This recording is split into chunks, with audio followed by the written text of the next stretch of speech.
Shalom, everyone. I want to go ahead and do this video. This is my second time doing this video. I tried to do it last night and I was so exhausted last night, and the information was very thorough. And so I hope I can give the information like I did when I made the video last night. But I just felt like the energy just wasn't there. And so I want to go ahead and do it again. So this video is called Integration or Possession, Communion or Violation. This video is going to be dealing with, this PowerPoint will be dealing with how spirits integrate with us and to know the difference between integration and possession, and how spirits commune with us, knowing the difference between communion and when it gets to a point of violation. And so, a lot of times, a lot of times people deal with things in silence. And we know that's to be true because once somebody says something, then you have a lot of people bearing witness to the very point someone else made. And so we know a lot of times people deal with things in silence and they don't talk about it. But it's good to do videos like this because people would know, well, oh, I'm not going through this by myself, or some things I'm going to mention in here may give you some viewpoints that can be used for your own walk. And so we're going to go ahead. It's a lot of information, but like I say, this is a very, very big topic. And so I can't cover everything in one video, but I can give you enough information for you to start doing your own research, spend enough time in meditation, spend some time with your ancestors concerning the things that I discuss. Okay, and so I'm going to go ahead and get started. The first thing I want to start out with,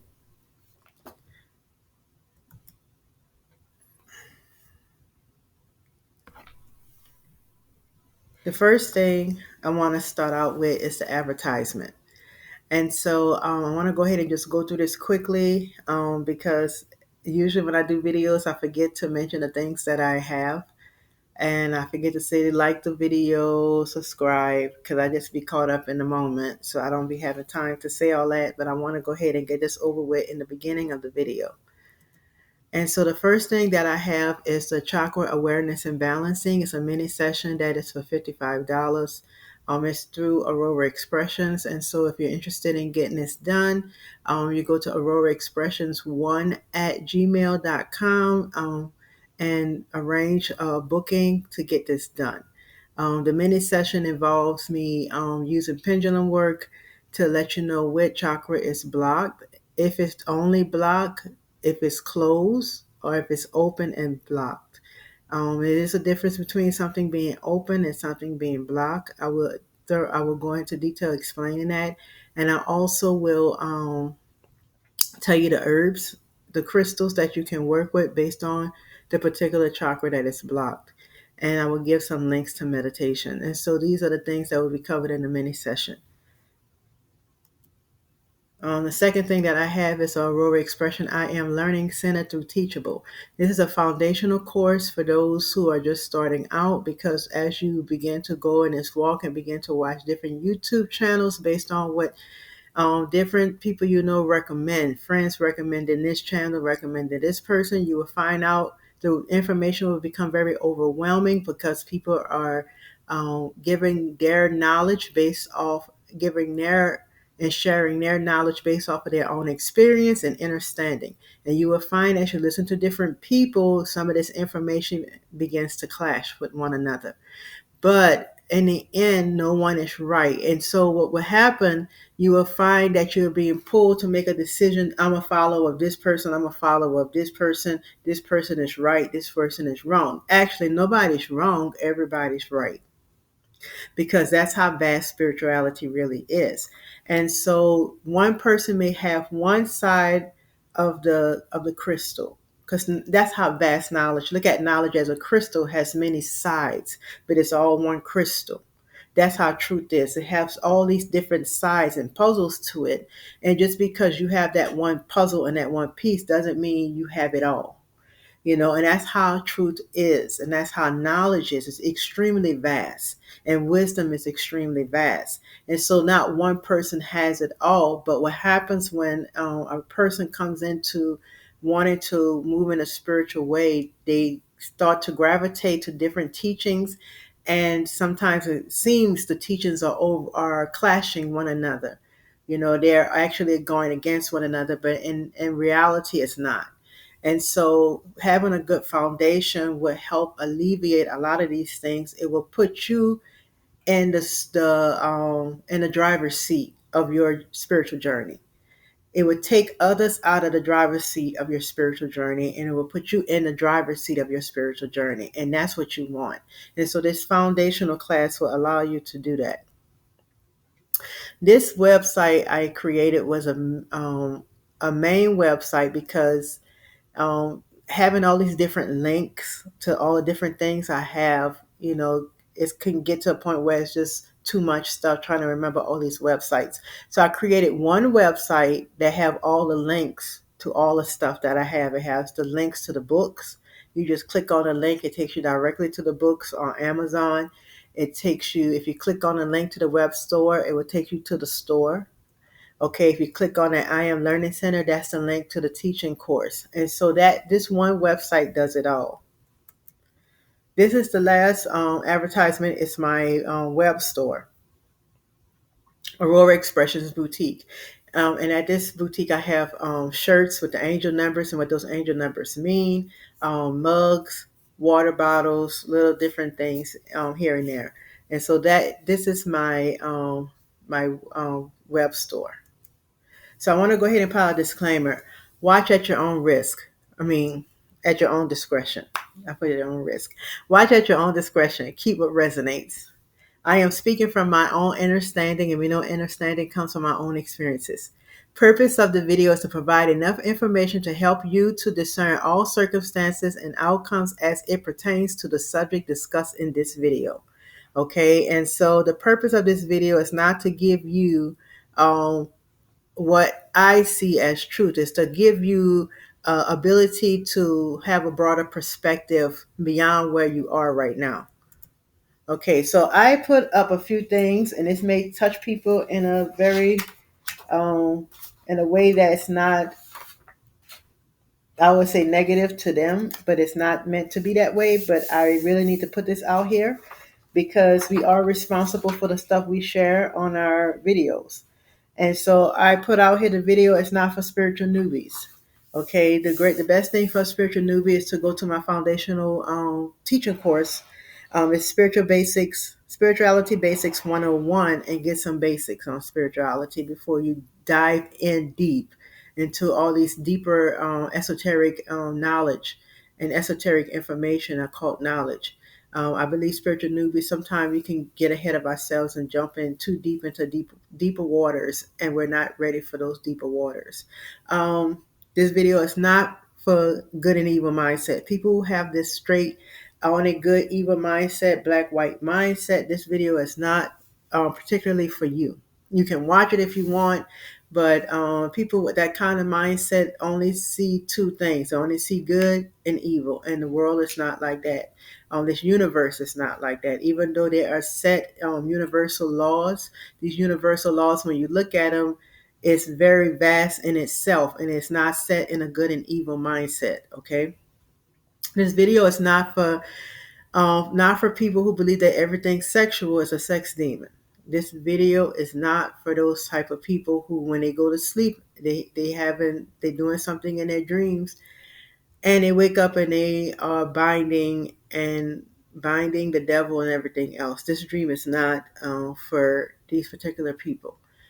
You're welcome to watch it, but I'm going to be discussing things as it really is. And so it may come against your ideologies, and it may hit you in places that you will find offense with. And so I say this video is not for you.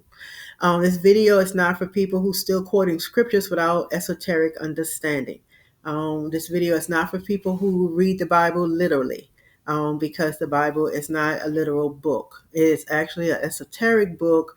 It's books of codes, and it's dealing with the cosmic universe. If we really understand, it's linked to the cosmos. And so the book is not actually a literal book. This book is not this video is not for closed-minded people whose minds are closed, who are set in their ways, who only listen to certain people and they don't listen to anyone else, that's a closed-minded person. This video is not for you. In this video, lastly, it's not for people who have not had any exposure to occult knowledge or esoteric knowledge, because esoteric knowledge and occult knowledge deals with spirit sex. It deals with sexual alchemy. Okay, and so a occultist knows that this kind of acts, these sexual acts, does take place in the astral realms and in other dimensions, and it has a greater purpose than how we portray it here. But they understand that, and they understand the power of sex magic. They understand the power of sexual alchemy on all levels, physical and spiritual. And so a person who has exposure to this kind of knowledge understands the true act behind sex. Okay, and so this video is not for people who have not had exposure to this kind of knowledge. So we're going to start off with the holy guardian angel, the spiritual, the twin flame soulmates. We hear this all the time. You're my twin flame. You're my soulmate. Okay, and in this 3D realm, we really 3D is the inverted, meaning it really holds no true understanding. If you really speak to someone, they really have no true understanding of the esoteric meaning behind these things. And so, oh, you're my twin flame, you're my soulmate. Hear yourself talk. If your source, and source has everything within him or within her, because they're both the same, as you're looking at this picture, um, then how can that person be looking for something outside itself? Everything is within. That word soul mate is a companion for my soul. I have chosen to have a companion for my soul when I come into this 3D realm. Some people have not chosen to have a companion for when they travel to this realm. And so before you sign your contract, you are making arrangements with your family, because everybody's playing a role when they come down here. This is what you're going to be in my life at this moment when I come into this realm. Okay. And so you're making a decision that this person will be your companion, your mate, when you come into this realm. That's what the real definition of how I see soulmate. I don't see somebody set as this is my mate for out through eternity, unless that's your holy guardian angel that has come down. Okay, so now we're gonna listen to this video, but the holy guardian is an androgynous angel. And so 2017, I started doing Gnostics. At the end of 2016, I started going into the Gnostics and the Essene teachings on Dead Sea Scrolls. And so we spent a lot of time with the androgynous angel. This is two operating energies, masculine and feminine energies, in one being. Okay, and it's actually two consciousness operating in one being. That's why it's set up the way it's set up. And so when we say source is the mother and the father, this is two consciousness moving in one supreme being. Okay, and so androgynous angel is a micro version of source. Okay, it's no more duality. When you see that, it's no duality. That's one being. And so we know that these forces, or these angels, or these beings, I'm going to say beings, they have the ability to use the elements around them. Even as they use clouds, they can use the stars. So if we remove the arms and everything, you see this light, that's the star. Okay, that's the angel. Okay, and so that angel carries the energy of both masculine and feminine at once. And so it can, someone made this picture because they probably had a vision of what an androgynous angel was, so they drew it out. But this can give you an idea of what androgyny really is. Okay, so you are leaving the duality. So duality is the ascending and descending versions of your energies. Okay, and so the descending is the feminine energy and the ascending is the masculine energy. So the feminine energy went from ascending to a descending state. The masculine energy is going from a descending to ascending. The masculine is always going into the spiritual, because they're leaving a descending state and going into ascending. The feminine always been, okay. She is from the mother, and so she came down. She always come to descend. So she's the one that comes down. Okay. And so we know that in Gnostics, they talk about that how that Eve was a heavenly power, meaning she came from an ascending state down into a descending state. Okay, the masculine we know comes from the feminine, so that is made from a descending state, and we, as we mate with the masculine, we bring them back up to the ascending state. And so that's why these energies are opposite. And so as we leave that duality and come back into oneness, both those energies come into back into ascending state. Okay, it's easier for a feminine energy to turn back into ascending state. So that's why these energies, the ascending of the masculine is always pointing up. Okay, so um, this is downloads. This is from, I'm talking from experience, and so I have witnessed this this androgynous angel in a dream one day.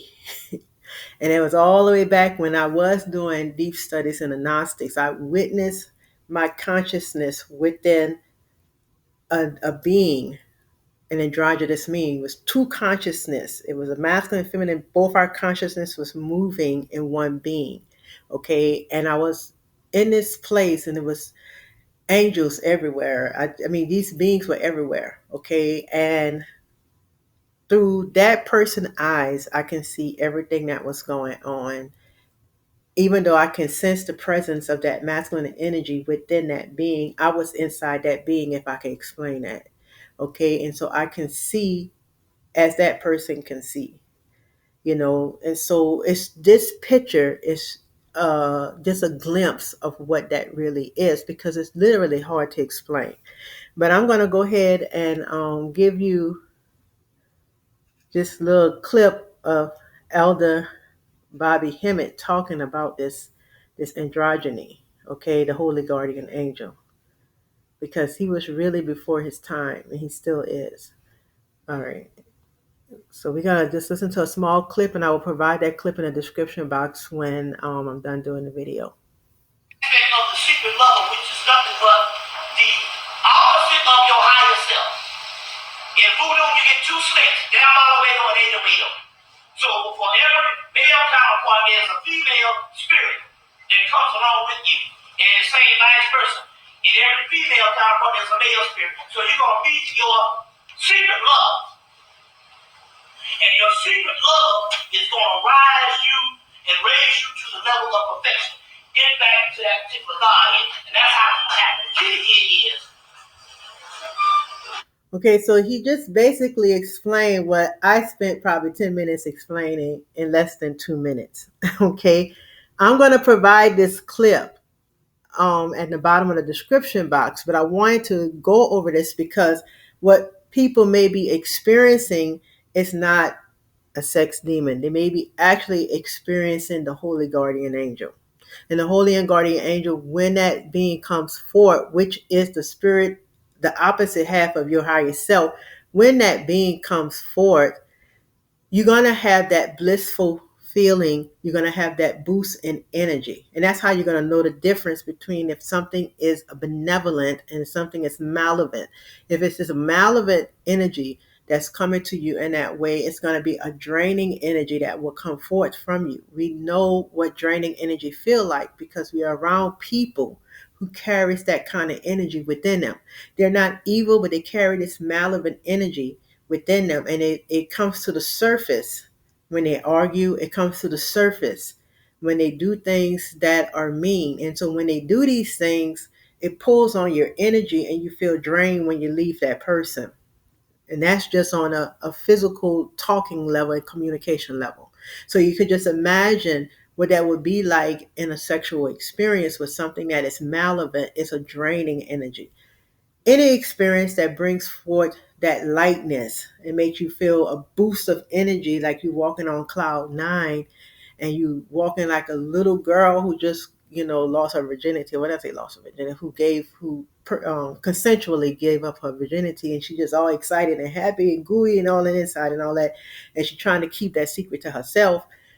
That's the feeling of that experience with the holy guardian angel. Okay, if you are experiencing that, that is not a demon. Okay, so I just want to put that out there. But I'm going to show you how this is happening. And the last thing is you can have that kind of experience with extraterrestrial beings, because realize your core, although you look like a flesh person walking around here, your core may be Pleiadian, maybe Draconian, maybe reptilian, maybe Arcturian, Anunnaki, or whatever. Your core may be completely different, Syrian. And what happens, your core being, that being is what is interacting with that extraterrestrial being that's in another realm, because that your core person knows that being, even though your physical person that's in a state of forgetfulness doesn't. And so you may say, well, oh, this being was trying to get with me in my sleep, this demon, or whatever you want to call it. But that person, your inner person, that true person knows that being, even though you're in your flesh, okay? Even though you don't know that being because you're in this state of forgetfulness. And so all these things are transpiring at once. And so that's why it's not so clear cut. And that's why I say it can't be no good, evil mindset when I go through this video, because you will see things are not as clear cut as we like it to be. Okay. And so let's go on to the next slide. And so, how does it work? It works because we have seven, we have more than seven, but these are the seven dimensional bodies that we use as vehicles when we travel through the dimensions. And so, we know our physical body. This is the body we use. This is the vehicle we use in this realm. Okay, but then we have an auric and an etheric body that is also operational in this realm. Okay, that give us access into the fourth dimension, and give us access into just the elemental dimension, the elements. Okay. Then we have the mental body and the casual body, the astral body, the spiritual body, and the divine body. I'm not going to spend too much time here because I don't want to put so much energy into this, because this is a video all by itself explaining this. But the astral body is what we use to go into the astral realms. So our spirit uses our astral body as a vehicle because it can't use the physical body as a vehicle. And the spirit does not move around naked. Okay, it has vestures. Okay, we have different vestures of vehicles that we use to travel through different realms, different dimensions, and even move throughout the universe in the multiverse. Okay, and so this divine body can travel through all of it. Okay, but our astral body is what we use most of the time when we sleep to travel through the astral realms and into other dimensions. Okay, and to go into the cosmic realms, we are using, and I'm going to tell you the equivalent right now. To go into the cosmic realm, to use the cosmic mind, which is our mental body. So the cosmic mind is Nezak. Okay, Nezak is the cosmic mind, which is equivalent to the mental body. Okay, so that's what we use when we go into the cosmos, the cosmic realms. Okay, because you realize the astral realms and the cosmic realms are not the same.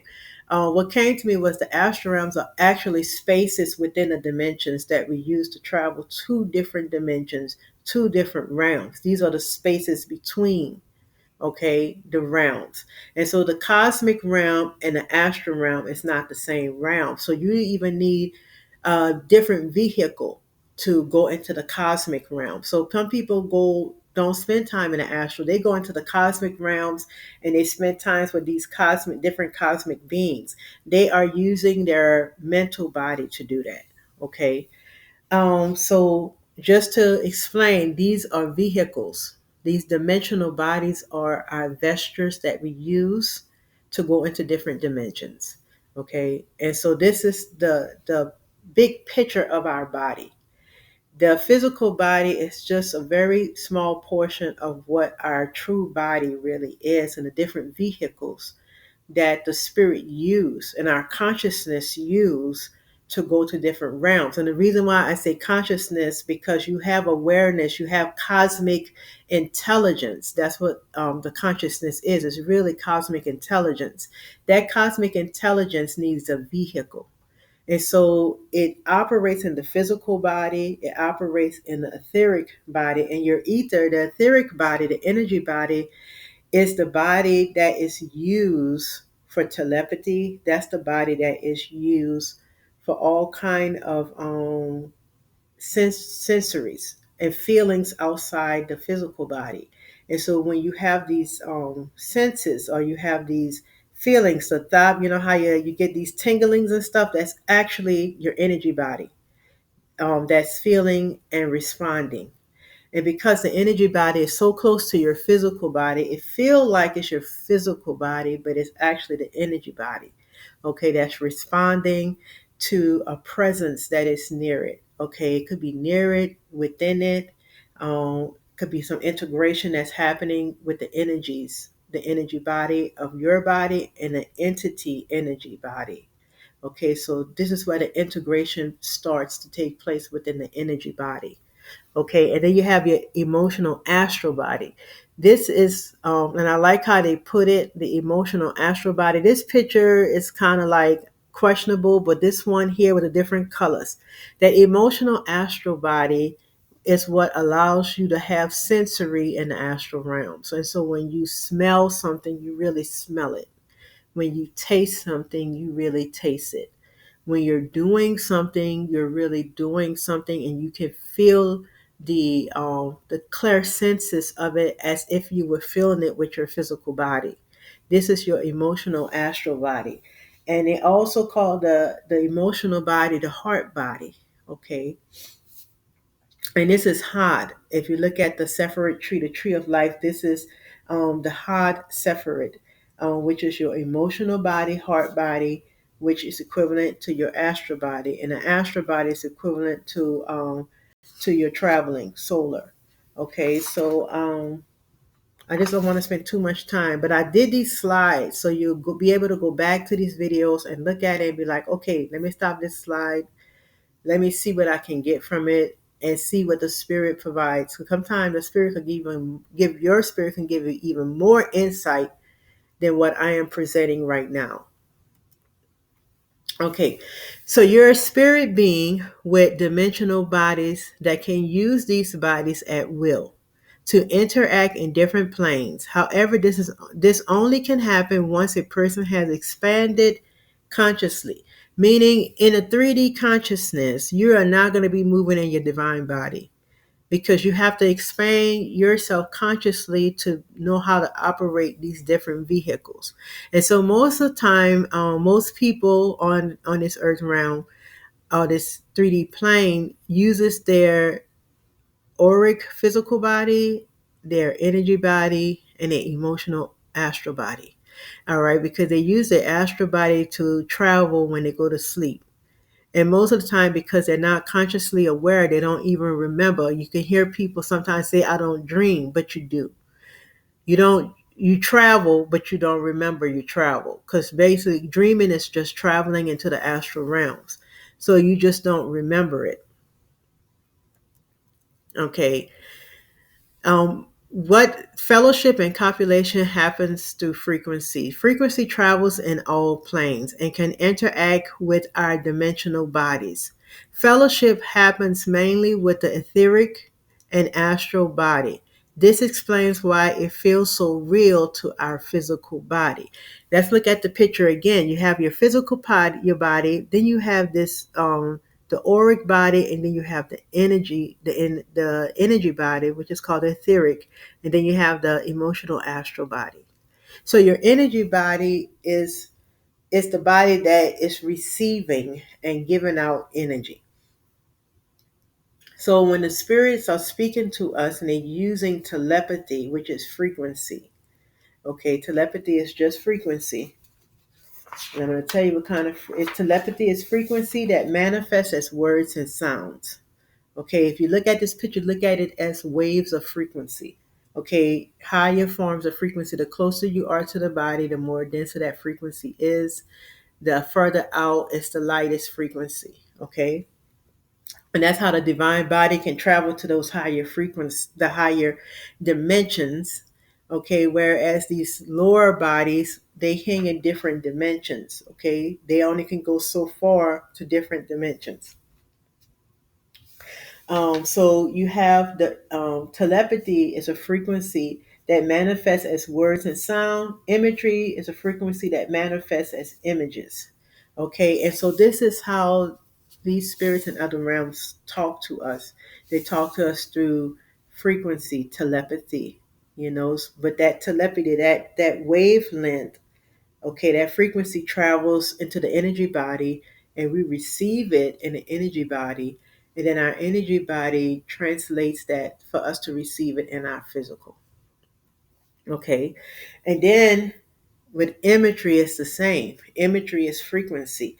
That frequency is traveling. Let's say that person says out a frequency of a rose. It's a frequency. That's think matrix, and how they say I created the software for that rose, and all you see is these different numbers, and then a rose is there. They showed it with with that food on the plate, and when he was looking at it, it just looked like a bunch of codes. Okay, that frequency is being sent out. Your family is saying we love you, we're sending you a rose to show our love. That's a frequency. Okay, and that frequency hits your energy body. Okay, your energy body breaks down that code and creates an image for your physical eye or your physical mind, your first eye to see.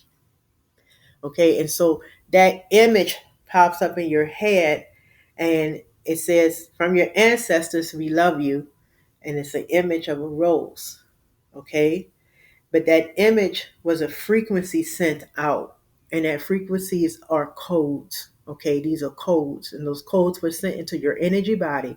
Your energy body breaks those codes down, like with the matrix thing. Just think of that. And then on the plate was a cake, because that's what your mind sees. Okay, so this is where all this takes place. It's in the energy body. For you to have a sensory of what's going on when you are in your awakened state, in your meditative state. Trance can be between trance. You can actually astral travel in trance, but when you're just meditating and an image pop up, that's a frequency that's being sent out. It's a frequency sent out. It's actually telepathy, but it's being brought forth in an image. Okay, and so this is how this works, even on a copulation level. Okay, if you're meditating and all of a sudden you're going to a trance, you are with a being that you care about, or whatever is going on, because I can't speak for everybody, and you are copulating, that's imagery. A good movie to think about is not Total Recall, Demolition Man. When you have Sylvester Stallone and the young lady put that helmet on their head, they're not physically touching each other. It's imagery, telepathy, frequency that is happening. Okay, that is a form of copulation in the awakened state, meditative state. They were showing these things, but they were putting it in a way that we wouldn't get it. It would go strictly over our head. Okay, this is what happens when two dimensions are coming together. It's frequency imagery.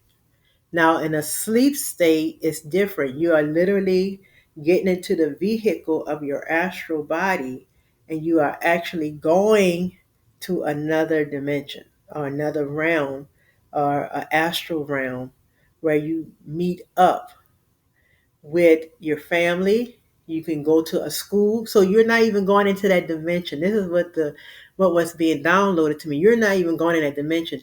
The astral realm is a place, a space where you can create a place where people can come together. So different beings from different dimensions meet up in the astral realms. Okay, you can go to school. I have gone to school in the astral realms. I done seen people on YouTube that are teaching in the astral realms.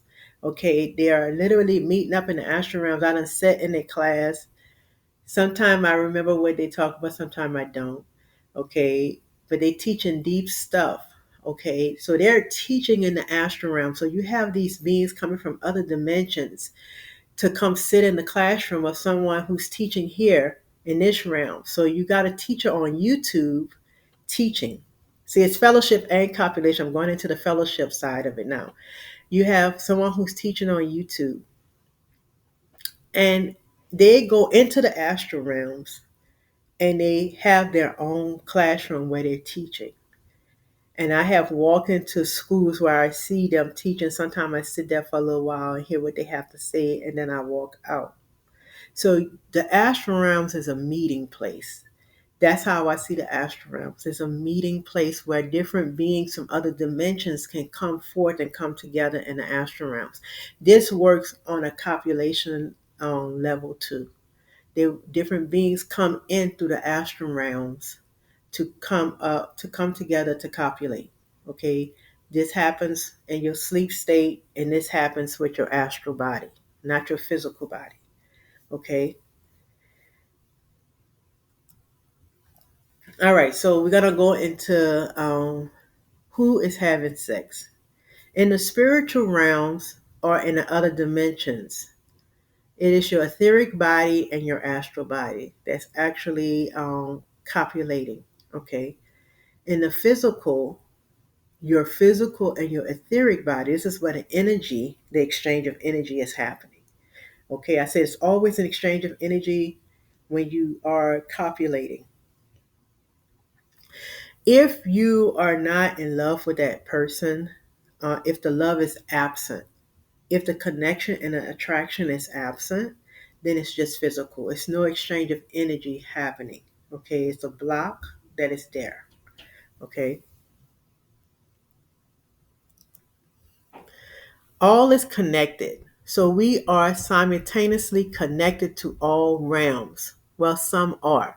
And using our seven different dimensional bodies, we can enter these dimensions at will with practice. Okay, and how does the practice work? Through meditation and dream work. These are the two ways that you grow in this way of using your different dimensional bodies. Okay, so my right ear is ringing. I mean, it's the elevation that's happening. Okay, this is how it works for all entering the astral realms to fellowship with family and ancestors, and how it works to go to astral schools, and how to enter other aspects of yourself and other dimension realms within Malakut, also called Ki or Kai. Okay, and so we know that Malakut is not just this 3D realm, but Malakut is the kingdom of God. They call it the kingdom of God, meaning it is all dimensions moving all at one time. All dimensions are operating. Okay, it's like a swirl that's going on. You got all these dimensions moving on this kingdom that is called Malakut. Okay, and though we rest in the 3D realm of this kingdom, the 3D is not all it is. You have you have lower frequency and lower dimensions, and you have higher, but all this is operating on Kai at one time, or what they call it Malakut. Okay, this is all Malakut. Okay, and so we're just in the 3D aspect of Malakut, but you have the fourth, the fifth, sixth, and everything is swirling at once. If you can just picture it, all these things are moving at one time.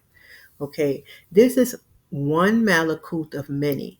Each universe has a Malakut, a Earth type. And so we have the multiverse. So each universe has its Earth. Each universe has its Malakut. Okay, and so we're not the only Malakut, but each universe has one. What is going on? Hold on a second, please. Let me just check something right quick.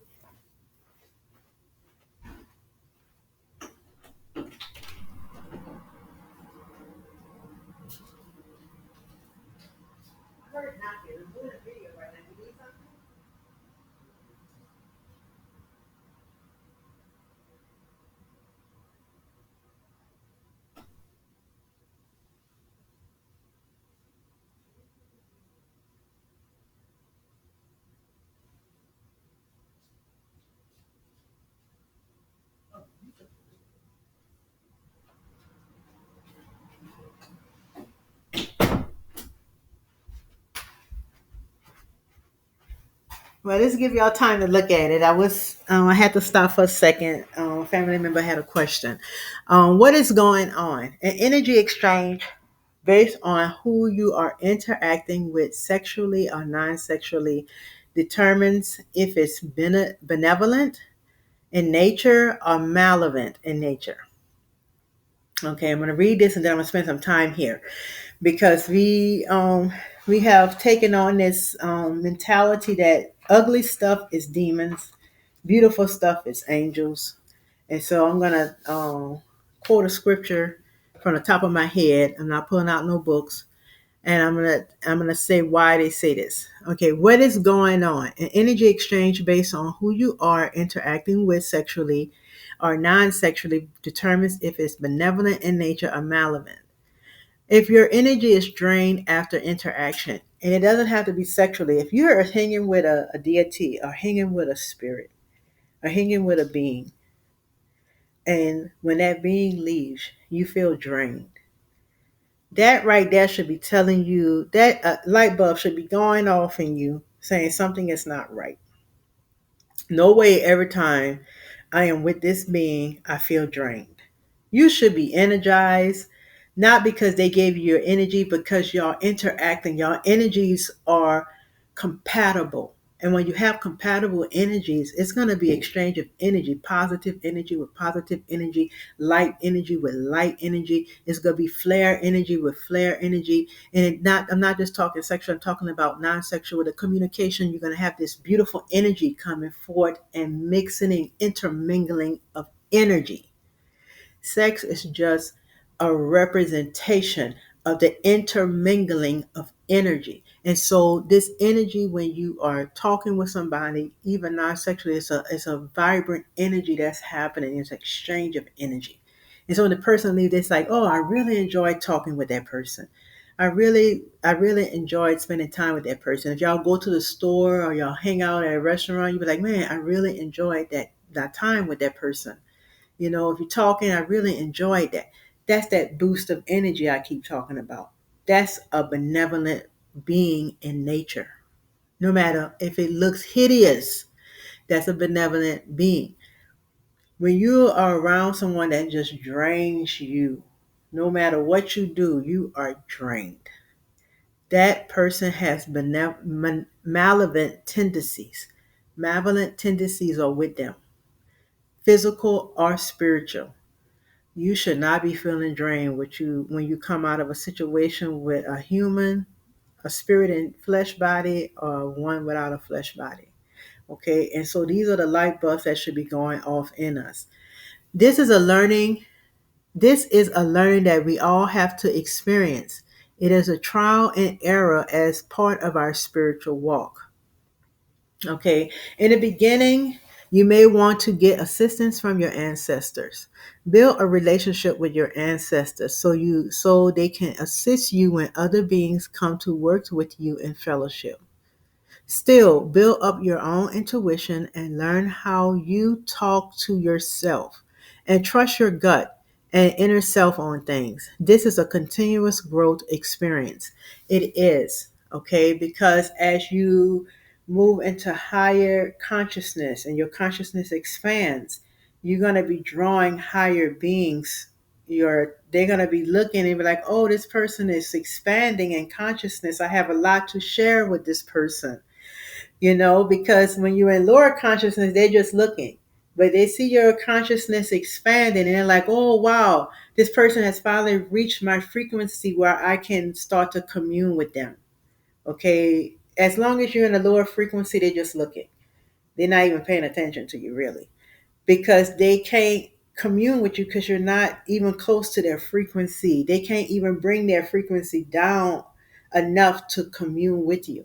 Okay, and that's why it's so important to expand your consciousness. So you're expanding your consciousness, and what happens? You begin to draw these higher beings to your attention. Your consciousness is getting their attention.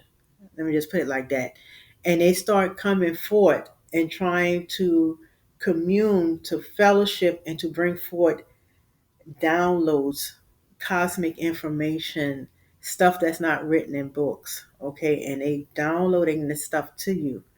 But in the beginning, because you are not used to that, it's good to have ancestors set in place. So your ancestors could say, oh yeah, that one is good. Oh no, that one right there, they're hiding their true intentions.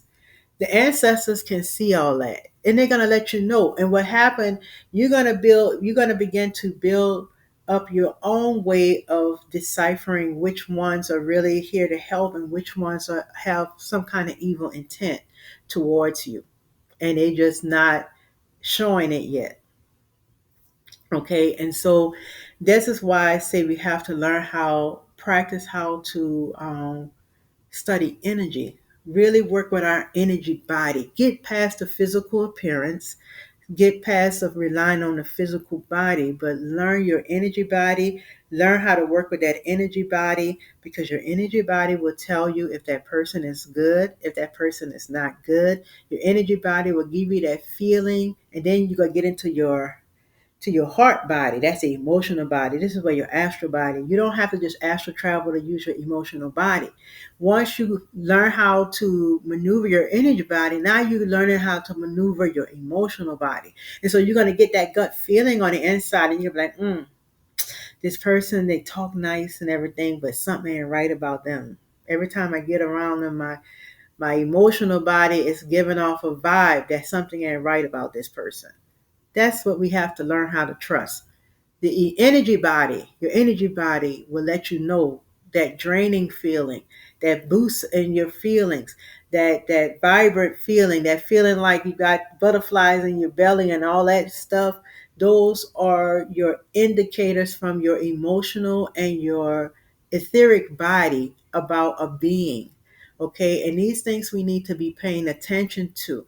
We shouldn't rely on just our first eye and we say, oh, that being is ugly. That gotta be a demon. No, because maybe in that dimension, that's what they look like. See, we don't know that. We just looking at 3D and what we have been given to us as what is beautiful.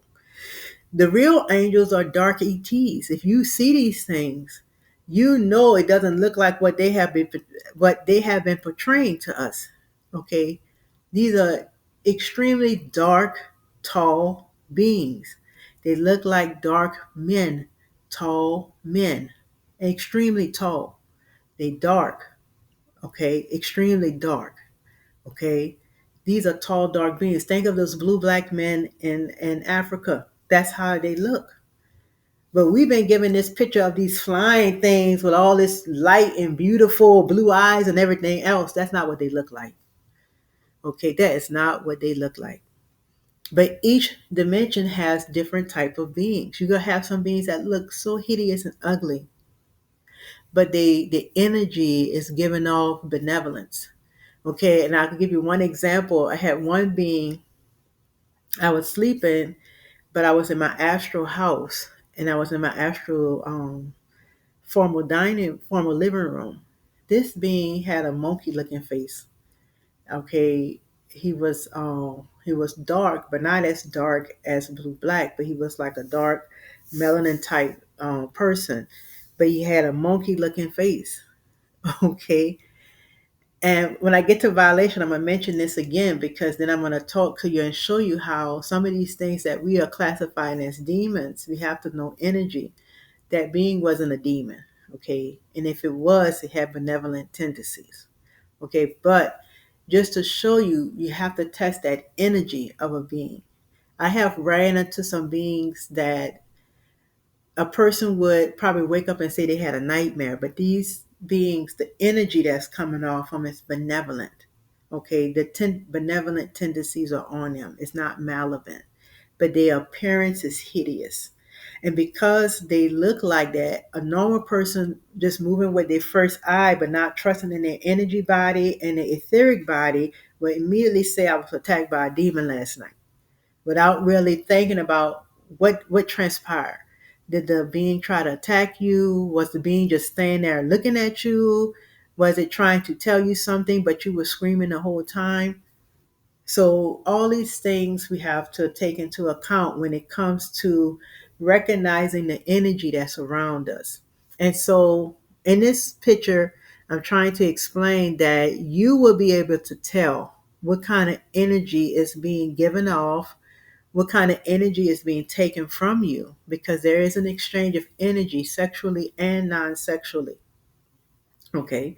And so let's go on to the next picture, the next slide. Okay, this energy interaction can happen two ways. You are actually there in one of your dimensional bodies. And that's what I was talking about, the sleep state. You get in your astral body, you meet up with that being in the astral realms. Or it's frequency work, telepathy, and imagery. And I was talking about that when I say when you're meditative and you go into a trance state, telepathy and imagery, now you're moving in those two frequencies, the frequency work. So you physically calm your physical body down enough where you can move in frequency work and use telepathy and imagery. And so you're interacting in a mental state where you're still doing these things in that state, in a meditative state, but it's using frequency to do that. So you are communing and copulating through frequency work, even though you're not actually in that realm. You are using your frequency, your mental capacity. I can even say mental body to do that. Okay. And that's through trance. The last way of doing that, you can temporarily integrate with another aspect of yourself in another realm and live in that space for a moment. And so a lot of us go through this, and we all can bear witness to this, where you will be in a sleep state, you will be dreaming, where you think you're dreaming, you have passed that, you have already gone past that state. You have all your consciousness has actually integrated with another aspect of yourself. And you're looking in the mirror at yourself, but it's not you. You are literally looking at, you move your hand and your consciousness is moving your body, but what you're looking at is not you. But it is you because your energy signature is on that being. Your energy signature. Your energy. We all have energy signatures. We all have a frequency. We all have a vibration. So that energy signature, you feel it, you know it's you, but when you look in that mirror, you're looking at somebody that's not you, but that is you.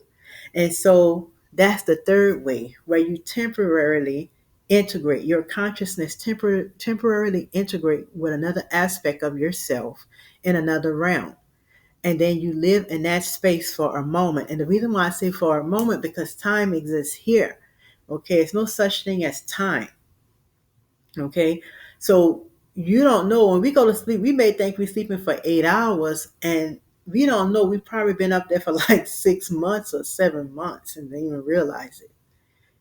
So if you think about that cartoon Goku, and you think about how Goku stepped in that chamber when he had to fight Boo, and he had to build up himself to fight Boo, and he was like, oh, I gotta go in this chamber. And I don't know if it was King Kai, I don't remember. The one who watched over the earth, he was like, when you go into this chamber, it will be 1 year in there, but it will only be 1 day out here. So everybody's sitting out there waiting for their turn for 1 day. They were fighting Cell, not Boo. They were fighting Cell. So they all sitting out there. It's 1 day, but inside there it's 1 year. So when he come out of there, he's like a totally different person because he's been in there for a whole year. But to them, it's only been 1 day. That's how it is here. You here in time, because we created this time loop. We have put ourselves in this fixture of time, matrix of time. But out in the other realms, time doesn't exist. So in reality, we don't know how long we're actually out there. But to us, we think when we go to sleep, we only slept 8 hours. But because time doesn't exist, that's why I put a moment for a space, in that space for a moment, because time doesn't exist out there. So you probably living your whole life, been out there 6 months, but to but to yourself in this 3D realm, it only felt like 8 hours. Okay. So I don't want to go too far off because this topic is a very, very important topic. And I just believe that it's going to help us all when we start interacting with these spirits to know what we're interacting with and how they come forth. And it's not just through copulation, okay? Because yes, some people may be beginning to interact with the holy guardian angel or their consort or their counterpart of the androgynous angel. That part may be happening with some. Some people may be interacting with families that they didn't even know they had. Okay. You may be in a whole nother realm. You may have a whole family in another realm. You may have a spouse in another realm, which may not even be called spouse in another realm. You may have some other being in a whole nother realm that you don't even know anything about, because when you come in this earth realm, you enter into a state of forgiveness. And so that being, who may be your true love or whatever, may be using that space of the astral realm to come and interact with you. And you don't even know it because you don't know what you left when you signed that contract. You probably had a whole family out there and you say, you know what? I know there's some things in me I want to change. You've probably been on a whole nother, you might was on Andromeda somewhere, just enjoying your life. You probably was in one of these, the seven stars of Pleiades, so you might have been on another solar system or star system, and you knew that Malakuf is the place where you come to get lessons and to grow. And you say, you know what? You probably was with your family somewhere in a whole other star system. You say, you know what? I am going to Earth. I'm going back to Malakut so I can elevate myself. And you decide to come back to Malakut, you sign that contract and you come back. The moment you do that, you come to the womb of forgiveness and you don't forgot everything. But in the meantime, you have a whole nother family and a whole nother star system. And you have another love in a whole nother star system. And you forgot that you say, you know what? We got the astral realms. We're going to meet up in the astral realms. Okay, when I begin to come into my consciousness again and remember parts of myself and move in consciousness, my frequency will be high enough that I will be able to reach you in that part of the astral realms.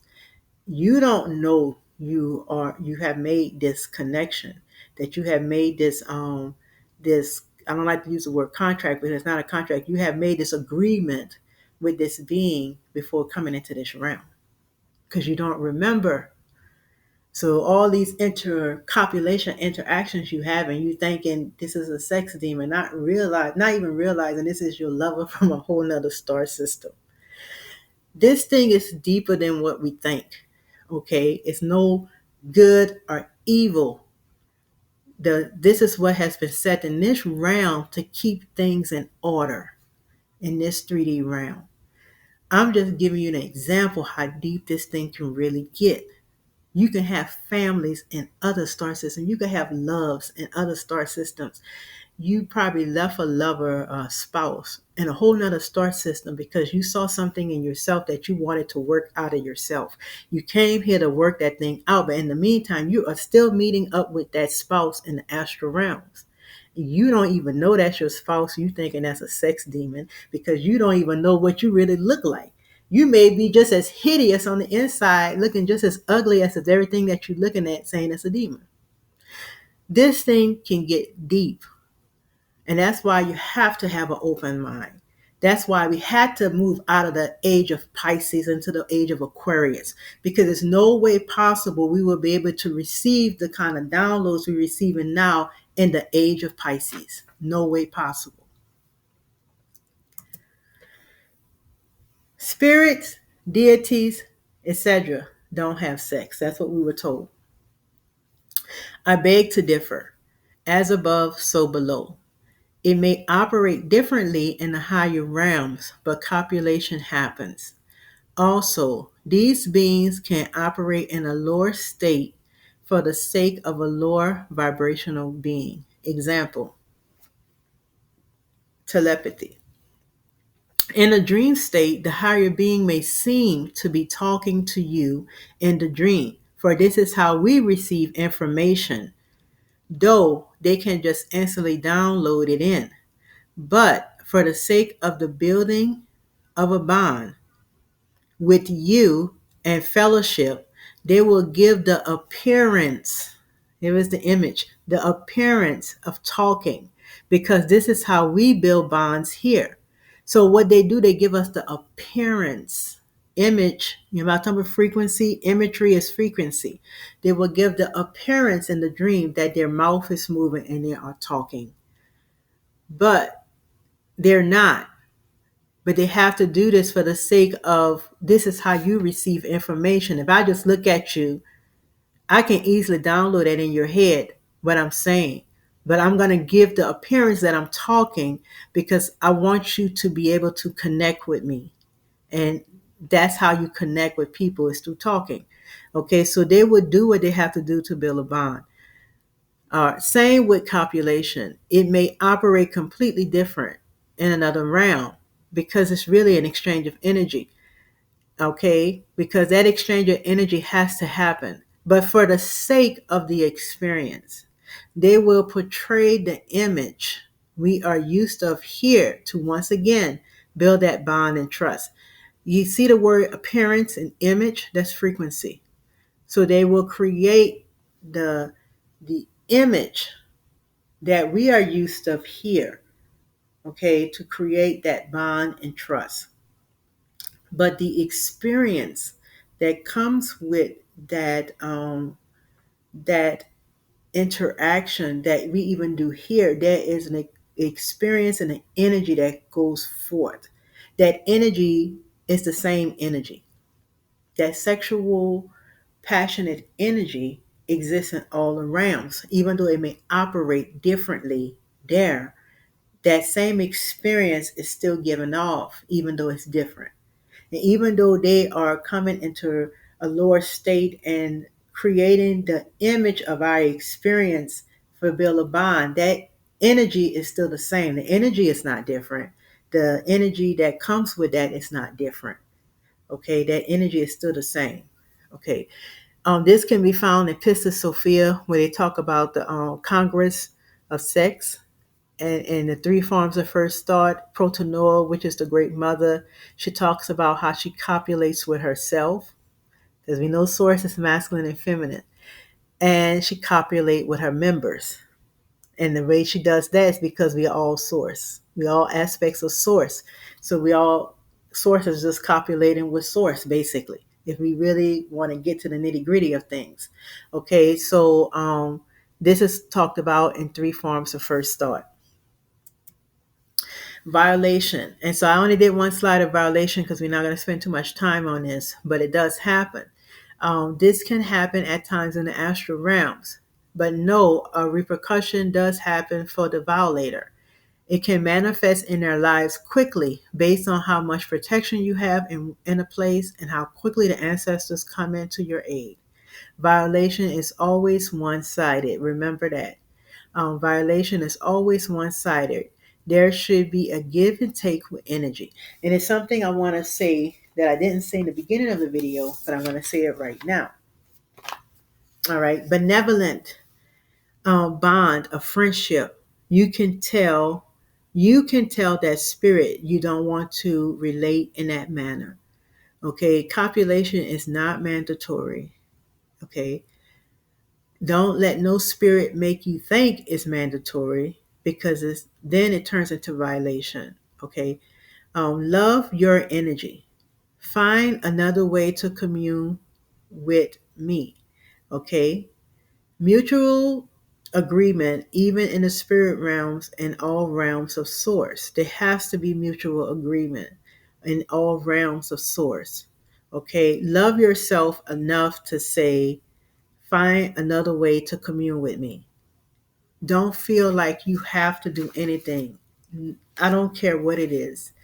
If you want to be a part of a system and they say, well, you have to do this. This going back to people wanting positions on a job where they were forcing women to sleep with them so they could have a position. No, that doesn't work. It didn't work well in this 3D, and it doesn't work in the spirit realm.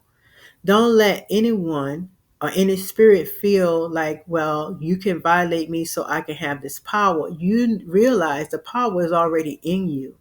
You don't need to do anything outside your will to move in power. Okay, but there is an exchange of power that is happening. Okay, when you copulate with these beings, because it's an exchange of energy, because understand forces, they consume energy. Okay, you are pushing out energy through copulation physically, you're releasing energy. And believe me, there are spirits that eat that energy. Okay, because I have seen it. I have seen it. The spirit opened my eyes and allowed me to see it. That those spirits eat the energy as you are copulating with your mate, even in the physical.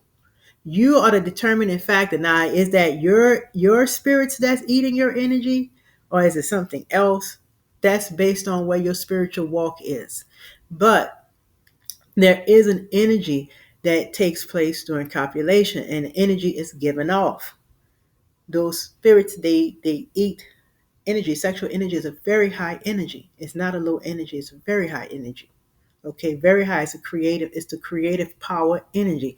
And that's where you have sexual alchemy and sexual magic come in, to be able to manifest quickly, because it's a creative energy. Okay. That energy is an exchange.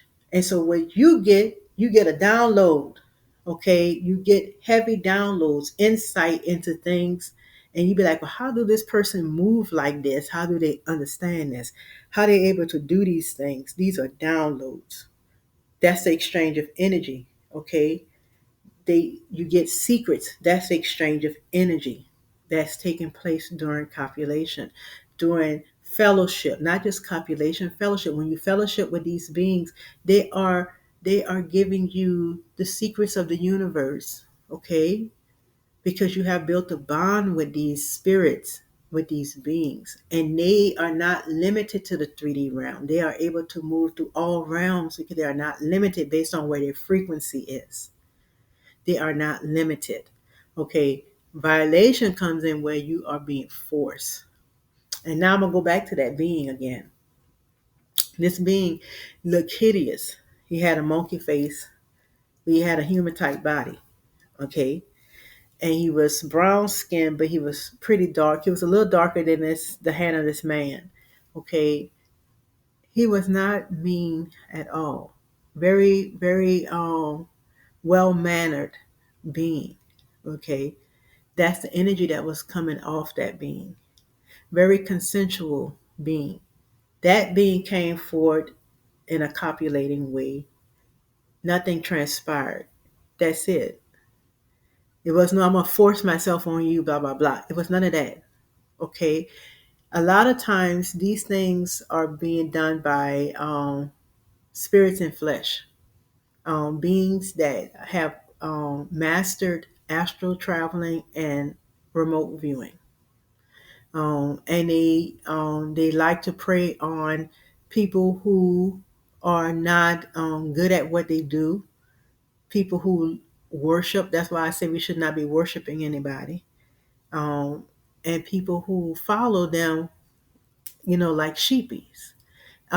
So they like to prey on people like that. So when you see yourself looking up to somebody, and you look up to them from a physical, and you be like, man, this person really can teach. They're good at what they do. You just like following them, teaching and everything. And then that person comes and violates you in the astral realms. Because one, you let them into your astral home because you respect them in the physical realm. You allow them into your home. And then they violate you, meaning they force themselves on you without your consent, and you don't even feel comfortable in that way with them because you respect them. This happens a lot with humans who travel into the astral realms. Okay, because they have mastered their gifts and they move in a higher power than just the little typical candle magic stuff. Okay, and so violation does happen. But because of who you are, and because you have access to your ancestors, you can go to your ancestors on your own behalf. You can go before the deities you work with on your own behalf and tell them what happened. They already know, but they're looking for you to give them permission to deal with that person. That's what they're doing. They're saying, look, I know what happened to me. I didn't like it. I really trusted this person because I value their understanding and esoteric knowledge, but I was violated by the spirit in the astral realms. I need y'all to deal with this. And sure enough, they will. They will deal with it. Okay. And you will see people's lives fall apart right before your eyes. They're not going to even know what happened. Some of them be like, okay, maybe I messed with the wrong person. And because they done did it so much, they don't even know who sent that. And what's happening, they're receiving their karma, so they can't even send it back to the sender because they are receiving due judgment on themselves. And so it's no attack. And that's why I stay away from different situations, because I don't know what that person did in the astral realms. I don't know what that person do behind closed doors. I don't know what they do when they turn them cameras off and they finish that YouTube tape. And that's why I say it's not good to follow people to the point where you put down your defenses on knowing you. Okay, it's stop. It's good. Love the information. Love that the person has dedicated their life to spread this information, but leave it at that. A lot of violations happen not from those spirits, because they know the cosmic laws. They understand the cosmic laws. And they're not gonna be looking to be violate. No, yes, you got some demons that do that stuff. But they're not gonna be looking to violate people because there's enough people that gives consent. They really are. If you go into spirits with sex, spirit sex or sexual spirits, you will see article upon articles, testimonies upon testimonies, people just putting it out there how they have a relationship with these sex spirits, okay? Or these spiritual lovers, they call them. They got the spirit lover. It's too much information out there. So nobody should be violating anybody because it's got too many people giving consent to this. So a lot of times this is happening with people when spirits in human bodies that leave their human bodies and go into the astral realms, and no remote viewing, going to people's houses, they know they will get consent to come into because they are looked up to when they in a physical world. So keep your protections in place, set your boundaries, let your ancestors be the ones to keep an eye out to know when this person not right, to know when this person is more to this person than what you see, and trust what they're giving you. My advice to anybody is, when you get involved with spirituality, have a pendulum, have some form of divination tools that you're working with. Pendulum is one of the easiest ones. I love working with pendulums, and that's going to be my go-to probably until I leave here, because pendulums are very straight to the point. There's no beating around the bush. You're throwing the cards out, and you have to use your energy to find a card. And then the card will say one thing, and you got to still figure out what is being said.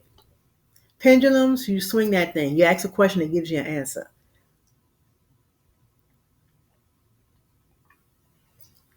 So I would tell anybody, use a pendulum. Look, pull that pendulum out. Is this person a good person to follow? That pendulum will let you know. If that person going through a lot of crap, and you're like, is this person dealing with karma? That pendulum will let you know. Because sometimes we want to protest a lot of things that have nothing to do with us, and we don't know the real story behind these things. But your ancestors do, and your ancestors will let you know, okay, you stay far away from this. Okay, and they will let you know. Okay, so this is the end of violation, because I don't want to go deep into violation because it's very touchy, and violation, it's hard to see it because most of the time you have given a partial consent because you're in your astral home and you have allowed that person into your astral home. Are you at some type of retreat? Are you somewhere in the astral realms? And you have all these meetups at the astral realms. You could be at a school, you could be at a party, you could be somewhere in an astral event. That's a partial consent, okay? Because you are there. And so violation is a little bit different in the astral realms and the spirit world than it is here. But from what I have witnessed, most of these violation comes from spirits that move in the flesh and they wake in light. than it does from the beings that we think.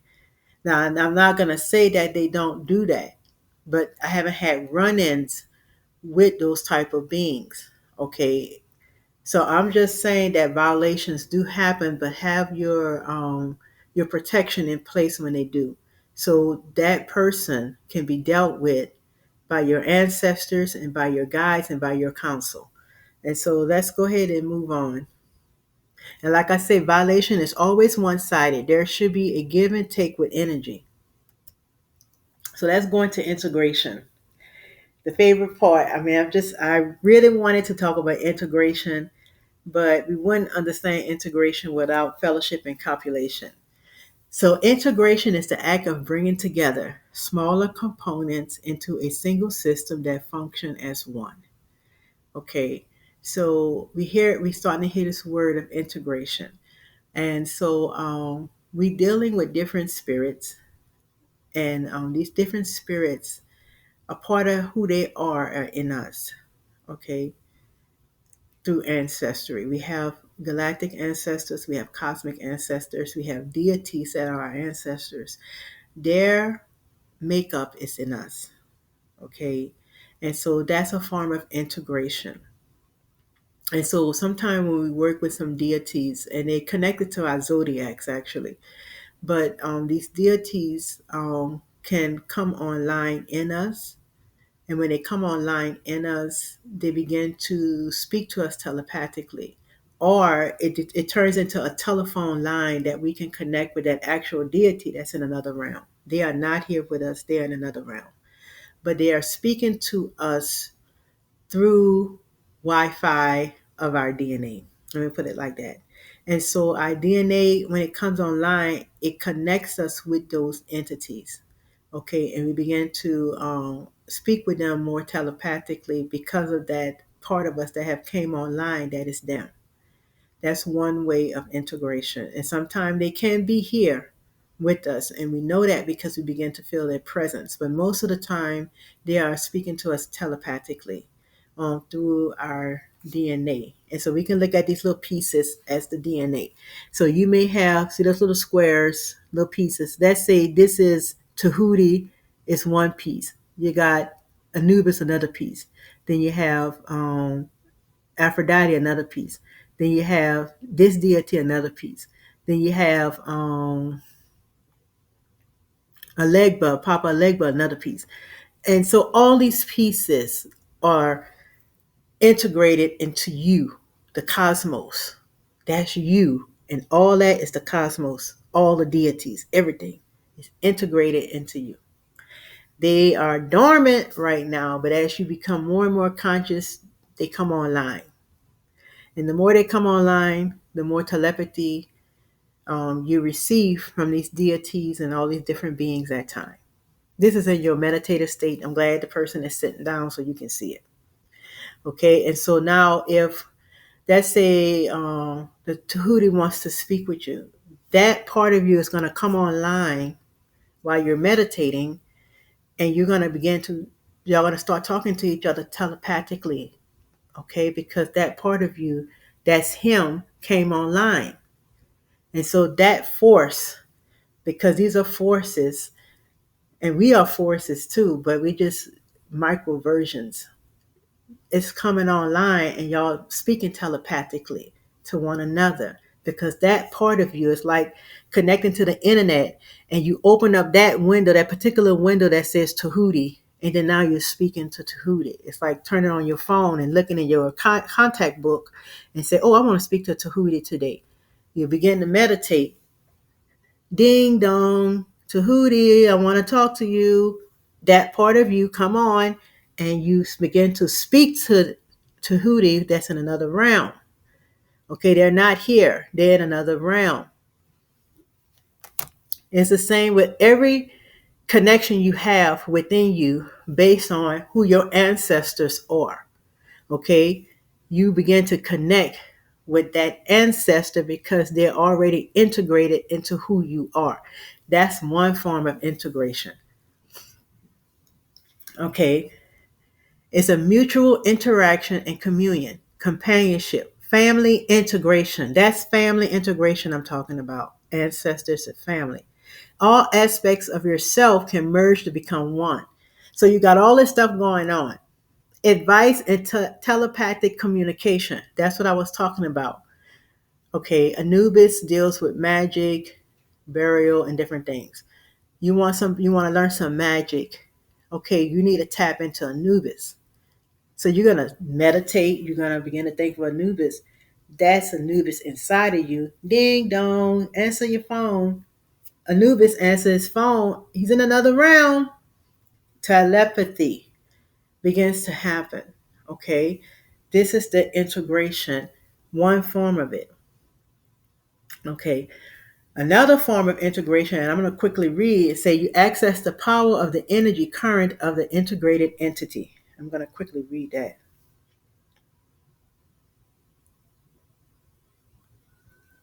Okay, how you do that. An altar is a gateway between our world and the spirit world. Imagine a doorway that leads directly to spirit. This exactly this is exactly what an altar is, an entrance.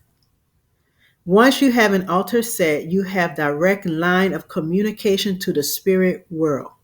This allows for thoughts to be planted more deeply in the fabric of reality that cause changes in our world. The gods play a major role in influencing the natural and miraculous events of the physical world. An altar gives access, I say access, gives you easy access to this power. Okay? And I'm going to give you an example of that. It's a ritual. When I do rituals, it's a saying that it's one part. When I call in a deity I work with, I say, lend me your power. When you evoke, and you evoke. Invoke and evoke, they're two different things, but the same. One is turning on and tapping in, and one is tapping out. As in, as above, so below. So within, so without. That you have what you have within is without. If Anubis is within, Anubis is without. If Tahuti is within, Tahuti is without.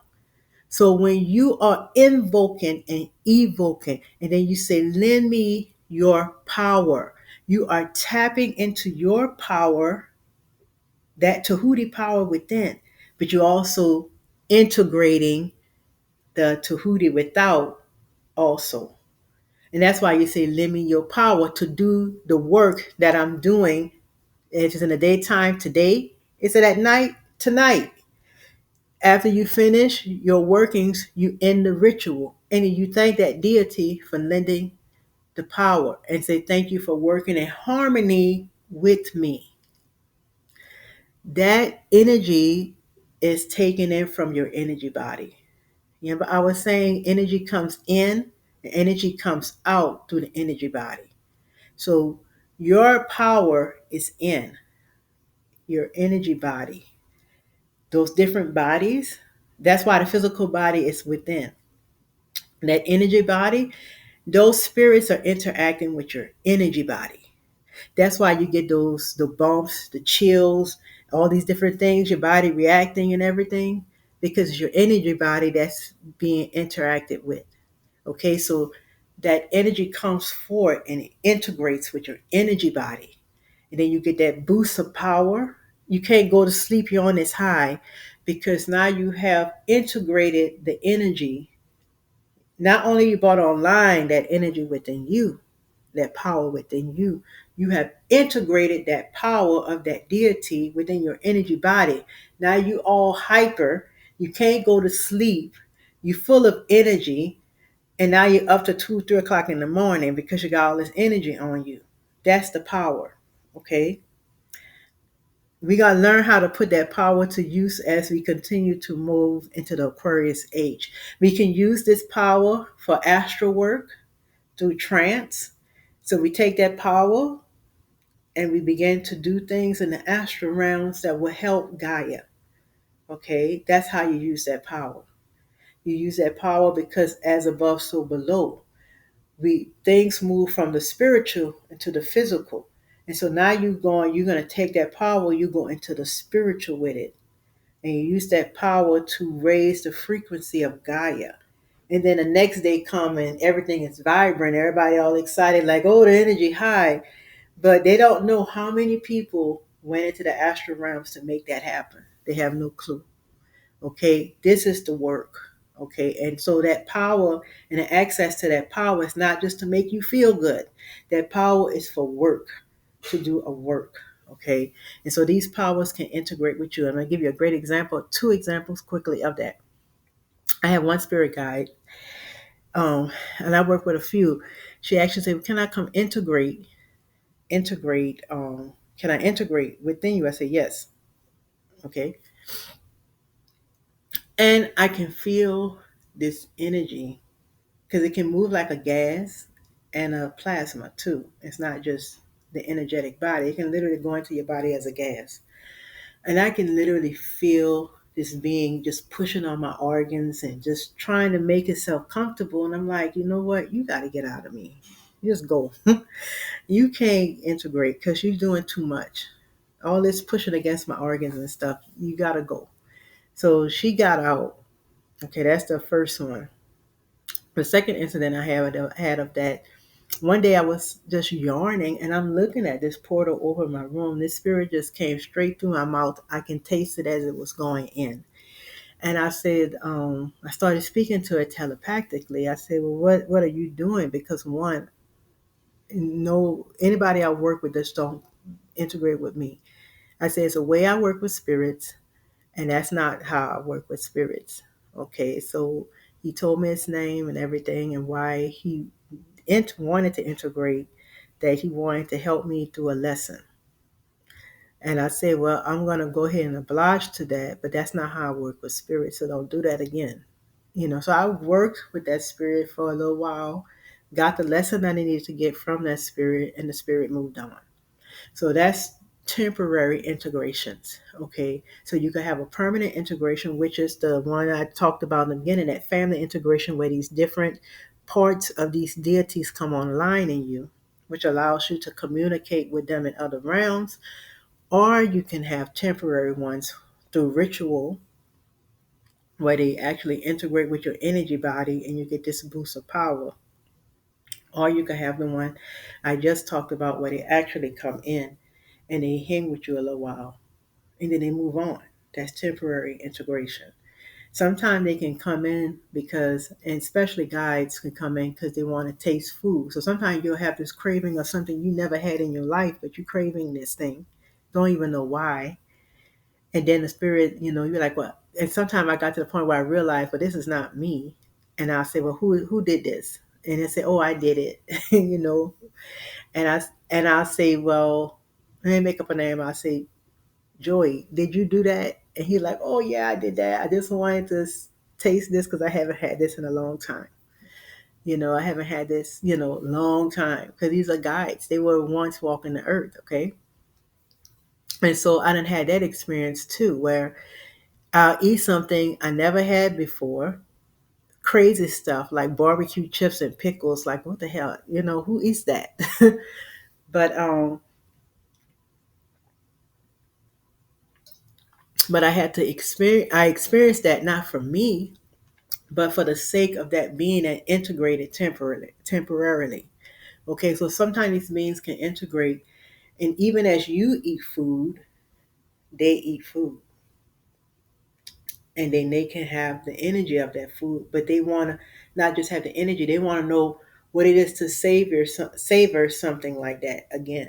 Okay, so that can happen on a temporary basis. That's integration, and integration is mutual. There is no, oh, do what I say, do this. It is forcing you to do something. It's a communion that is happening. There's a mutual interaction that is happening. Okay. And it actually elevates. When they come in to integrate, they come in to elevate you. Okay. They come in to elevate even the copulation, because that's what sexual energy does. It elevates the kundalini. Your kundalini begins to move. All these things is about elevation. and ascension. Okay, and that's why they say there can't be no ascension without intercourse. There can't be no ascension without sexual energy. And sexual energy can manifest in many ways. If you're somebody who's practicing celibacy, you need to figure out a way how to integrate that sexual energy into your life without actually being intimate, because sexual energy is needed to elevate. Okay, and so it's all about elevation and ascension. That's what it's about. The integration is about ascension, because when these spirits integrate with your energy body, that you get that boost of energy. That energy elevates. Okay, it brings forth ascension within you. Okay, and even though it's temporary, it's an ascension that takes place because a part of them they leave behind. It could be in the form of a breath. Breath is energy. They can say, here, you need strength, take a breath. And they'll breathe, right? You'll feel a breeze hit you, that's their breath. That's energy. And then you get this boost of energy that comes out of nowhere, and you can work nonstop and you don't even know where this boost of energy came from. That's their energy. You have integrated their energy within your own being. Okay, and it has become a part of you. And so that's integration. Possession is different. Possession is when something wants to take over your ability of your free will and your thinking capacity. It wants to think for you. It wants to tell you how to think. It wants to control everything. You won't believe it. Many people in church are possessed by scripture. Okay, they are possessed in a small form, not by a spirit, but by scripture. The scriptures literally control their lives. They are literally allowing something in the book to control them. That's possession. Okay, they are being possessed. The book say, stay away from all appearance of evil. Oh. Their whole lives is being controlled by one scripture. If you not gonna tell me that's not possession, that is possession. Because you have given your will away to something written in the book. That's what you have done. You see, possession means controlling something. It doesn't have to be an entity to be possessed. You can be possessed by an ideology. You can be possessed by a dogma. And many people in church are possessed by an ideology. And guess what? An ideology is an entity. Anything that has been given the breath of life is an entity. The church is an entity. The ideologies of the church is an entity. And this entity has possessed many. For these people who are possessed by this entity can't think for themselves. They literally allows the Bible to control them. And I'm not speaking from looking from without. I am speaking from being within it and coming from out of it. You allow the scriptures to control you to the point where you feel like you are bound by scriptures. The scriptures operate like chains, and it controls the way you move, and it controls the way you walk. Okay, and it causes you to feel bound. And as long as you move into those scriptures, you feel like you're free. But the moment you do something outside those scriptures, you feel the chains of the guilt that comes from those scriptures. That is bondage. Okay, that can work on that level, and it can work in higher levels where you allow people to control you through words. That is possession. And then you have entities that can come in and they can possess you. That is possession too, where you feel that influence by aggression and pressure, that weighing down on your soul. That's an indicator something is holding you bondage. Okay, and any form of control is possession. I know they show us all this stuff on TV and stuff. I'm not talking about that, because that is so far from true possession. People are being possessed even now by politics, by ideologies. The religion is a very wrong, very, very strong possessor. Okay, it possesses people, and it causes people to move in ways that they normally wouldn't move in if they were not programmed to move like that. And anybody that comes against it, you can feel the pressure, not only from yourself, but you feel the pressure from people from the outside saying, Oh, what is going on? What are you doing? Come back, you too far out. That's possession, okay? And it behaves, it drains the host, okay? And it behaves like a virus, because that's what a virus does. The virus takes a hold of the host and it literally destroys it from the inside out. That's how possession operates. Because once it comes in, it destroys from the inside out. And you become a shell of a person from the inside out. You have no true identity. Okay? Your identity is linked in a system. Your identity is linked in a ideology. Your identity is linked in a belief. Get rid of the belief. Get rid of the system. Get rid of the ideology. Who are you? Take all the chains off. Who are you? That's how you know if something is possessed and if something is being integrated. Because integration, it lifts who you are. Integration actually empowers the real person. That's what integration does. It empowers. Possession causes a person to be dethroned of power. You have given all your power away to an ideology, to a belief, to a dogma, to a system, and even to an entity within the body or entity outside one. You have given your free will away. And that's what possession is. It's the giving away of your free will. It's the giving away of your choice. It's the giving away of who you are and your power. That's what possession is.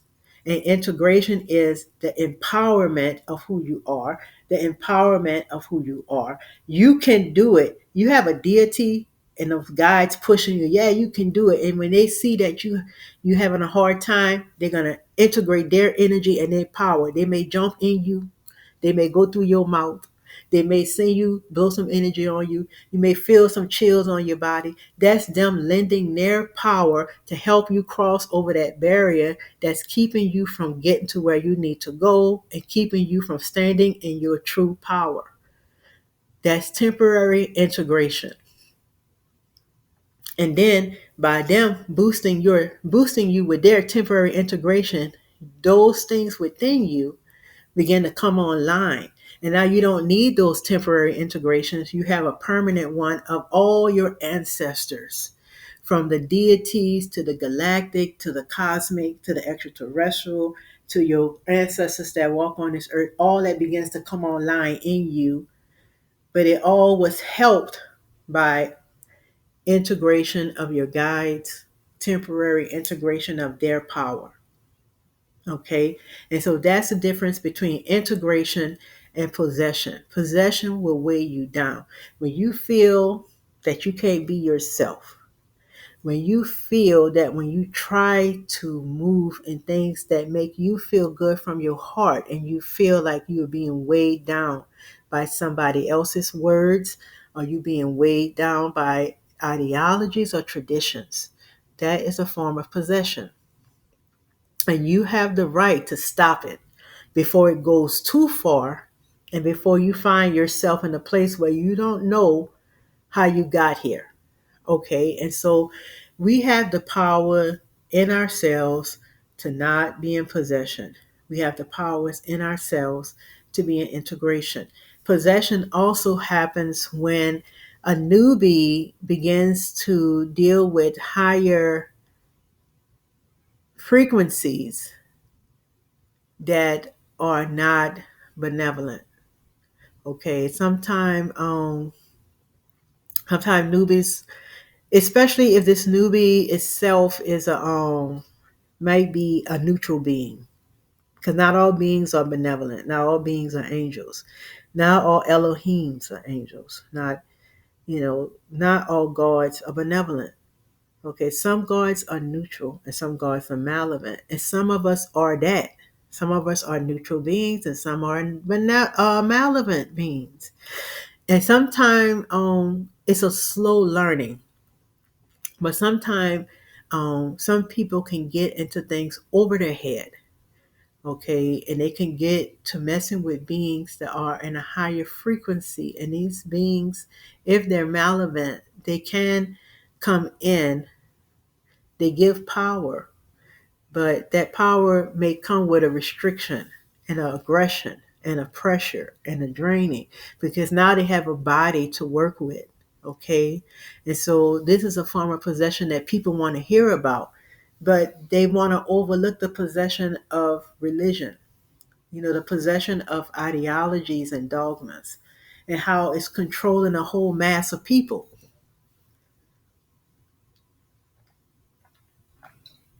Look at Easter.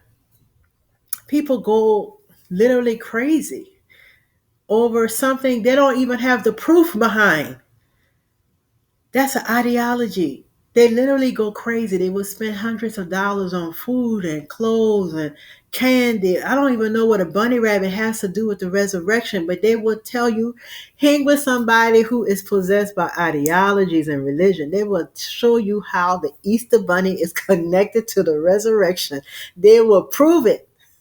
And that shows you when somebody is possessed and being controlled by something outside themselves, because they have left the ability to think and say, what is the connection? There's no connection between no bunny rabbit and no resurrection. And the resurrection, where is the proof of it? How is something that has been proven changed year after year? You see what I'm saying? How can people disprove something year after year, but they say this is history? People stop thinking. That's when you know you're possessed, when you can't even think for yourself and you can't question nothing.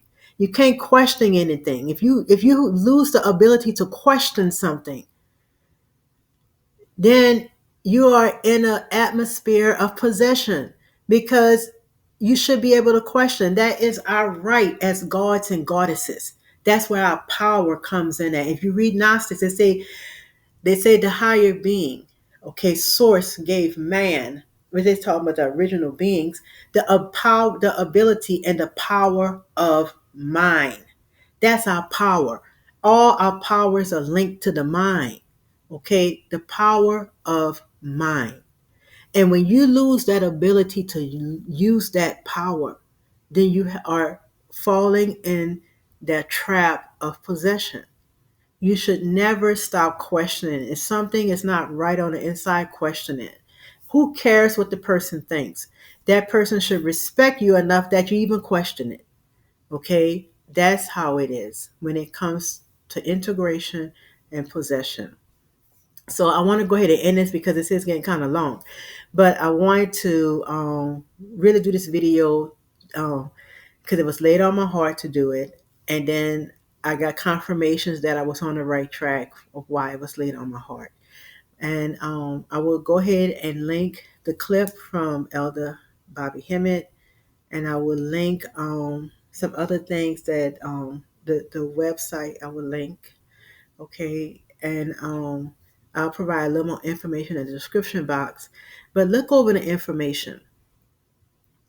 Understand the times we're in, how we are entering into the age of Aquarius, and because of that, we have more access to these other realms. This is something that's going to become the norm. Okay, that every sexual encounter in your dreams are not demons. Some of these things are possibly your spouse that's in another star system. I'm just being 100. That's why when I hear people talk about soulmate and twin flame, I know they just think in 3D. Okay, this place is so vast. These realms are vast. We have no idea how much we have left to come here. We have no clue unless we sit down and really go within and meditate to know that. We really don't know how much we left. I have friends in other realms. Sometimes I go and I visit, and I really, it's always the opposite. And we are learning duality. So I don't have many friends in this reality, but I have way more friends in the reality I came from the star system I came from. And so sometime in the dream realm, I go to visit my friends. They come and visit me in the astral realms. Okay. And so we really don't know what we left when we decided to come here. It's something in us that said, I have to come here. I have to get rid of these karmic cycles that's on my life because they're there. That's a part of your mental body.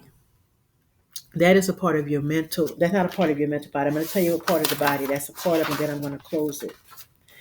But the casual body. Let me see if I can go back. I don't want to, because this thing is set up a slideshow, so it's not going to let me go back. Let me see.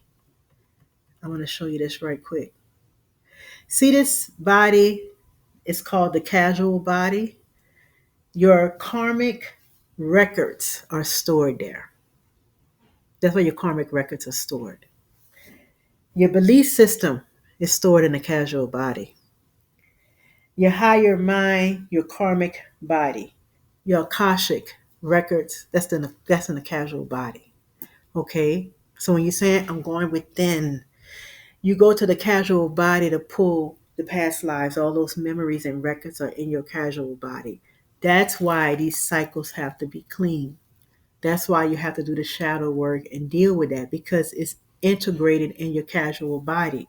You can't get rid of it. You have to elevate those things. You have to do the work to elevate those things. And so this is the casual body, okay? So all these things are a part of you. And so you have to clean these things out. So it's so much that's going on that have been hidden from us in the Pisces age. These things were covered over with religion. And so now we are entering into the age or in the age of Aquarius right now. And all these things are coming to the light because they're not going anywhere. You're not going to just do away with your karmic, all your karmic um, repercussions because you're in another realm. And that's why we come back because it's within our casual body. And so we have these things that's with us in other realms. And you make a decision and you say, well, I'm going to come back so I can deal with these things and I can elevate these aspects. And then I can come back home to my original star system and be at peace and I can be the real goddess that I'm supposed to be. Okay. And so these things are with us and that's why we come back. And so I'm going to go ahead and end this video. Have a blissful day. Talk to you later. If you have any questions, I will leave the comment section open, but remember that other people are reading your comments, so be polite and be respectful with your comments. Have a blissful day. Talk to you later.